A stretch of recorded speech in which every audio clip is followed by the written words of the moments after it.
Cricket खेळण्याची इच्छा झाली म्हणून डायरेक्ट सिंधावणे घाटाच्या जवळ क्रिकेट खेळण्यासाठी गेलो. तर नमस्कार पब्लिक, आपलं स्वागत आहे आपल्या नवीन ब्लॉगमध्ये. आज सकाळ सकाळ आलो होतो काष्टीच्या बाजारात. काष्टीच्या बाजारात मोक्कर गर्दी झाली होती. मोक्कर लोक आले होते माल घेऊन. बाजाराची पाहणी करून पाहुण्या रावळ्यांना भेटून डायरेक्ट आपण तिथनं कल्टी मारली. एवढ्या एकट्या भावाचं नशीब चांगलं आहे ना, तर बाकीच्यांनी कोण नुसतं ऐकले, प्रत्येकाच्या नशिबावर पाणी फिरलेलं आहे. मग आपण आपली मैना घेऊन रांग रांग रांग रांग करत डायरेक्ट रावला आलो. रावामध्ये पोटोबा देवाची यात्रा होती. देवाचं दर्शन घेऊन बाहेर आलो, जत्रेत हिंडलो. तिथून आपण उरुळीला आलो होतो. उरुळीच्या थोडं पुढं आलो सिंधवण्याच्या जवळ.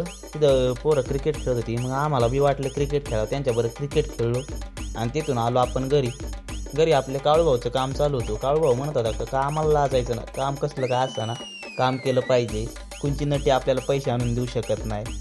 काळूभाऊच्या विचारांना आपण सलामी दिली. आपल्या आजच्या ब्लॉगमध्ये एवढंच आहे. भेटूया पुढल्या ब्लॉगमध्ये. धन्यवाद.